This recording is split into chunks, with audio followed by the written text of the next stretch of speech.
Have you ever wondered how the rich keep getting richer? Spoiler alert, they know how to invest their money wisely. Don't wait any longer to start building your own wealth. This ultimate guide will show you everything you need to know to get started today. Welcome to Skill Snap, where you skill up one snap at a time. Don't forget to hit the notification bell to get yourselves updated with fresh skill-building content, all for free. Investing is a powerful tool for growing your wealth and achieving your financial goals. Let's start by understanding the basics of investing. Investing refers to allocating money with the expectation of generating a return or profit over time. It involves committing funds to various assets or investment vehicles in the hope of earning a positive return on investment, ROI. It allows your money to work for you and potentially grow over time, outpacing inflation. It provides an opportunity to build wealth, fund retirement, achieve financial goals, and create a passive income stream. Investing is typically a long-term endeavor. While there may be short-term fluctuations, historically the value of investments has increased over time. It's important to have a patient and disciplined approach to investing, allowing your investments to compound and grow steadily. A key strategy in investing is diversification. By spreading your investments across different asset classes, industries, and regions, you can reduce the impact of market volatility and minimize the risk of losing all your capital in a single investment. Now that we understand the basics, let's explore different investment vehicles available to investors. Stocks represent ownership shares in a company. Investing in stocks allows you to participate in the company's growth and profitability. Stocks can offer capital appreciation and potential dividend income, but also carry higher risk due to market volatility. Bonds are debt instruments issued by governments or corporations to raise capital. When you invest in bonds, you lend money to the issuer in exchange for periodic interest payments and the return of the principal amount at maturity. Bonds are generally considered lower risk compared to stocks. Mutual funds pool money from multiple investors to invest in a diversified portfolio of stocks, bonds, or other assets. They are managed by professional fund managers, offering investors access to a diversified portfolio without the need for individual stock selection. Exchange-traded funds, ETFs are similar to mutual funds, but trade on stock exchanges like individual stocks. They offer diversification and flexibility, allowing investors to buy or sell shares throughout the trading day. Real estate investment trusts REITs are investment vehicles that allow individuals to invest in real estate assets such as commercial properties, residential complexes, or infrastructure. They provide investors with regular income through dividends and the potential for capital appreciation. Index funds aim to replicate the performance of a specific market index, such as the S&P 500. They offer broad market exposure and low expense ratios, making them popular among long-term investors seeking passive investment options. Understanding the concept of risk and return is crucial when it comes to investing. Let's explore this relationship. Risk in investing refers to the uncertainty or potential for loss of capital. It's important to remember that all investments carry some level of risk.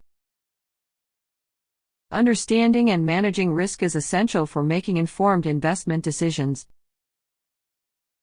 Here are some key points about risk. Market risk. Market conditions, such as economic downturns, political events, or industry-specific factors, can impact the value of investments. Market risk affects all investments to some degree. Volatility risk. Volatility refers to the fluctuations in an investment's value over time. Investments that exhibit high volatility tend to experience larger price swings, which can result in significant gains or losses. Credit risk. When investing in bonds or debt instruments, there is a risk that the issuer may default on interest payments or fail to repay the principal amount. Credit risk is particularly relevant when investing in lower-rated bonds or corporate debt. Liquidity risk. Liquidity risk pertains to the ease of buying or selling an investment without causing significant price changes. Investments with low liquidity may be challenging to sell quickly, potentially leading to losses if immediate funds are needed. Concentration risk. Concentration risk arises from holding a significant portion of your portfolio in a single investment, sector, or asset class. Lack of diversification can magnify the impact of adverse events on your investments. Return, on the other hand, refers to the gain or loss generated from an investment over a specific period.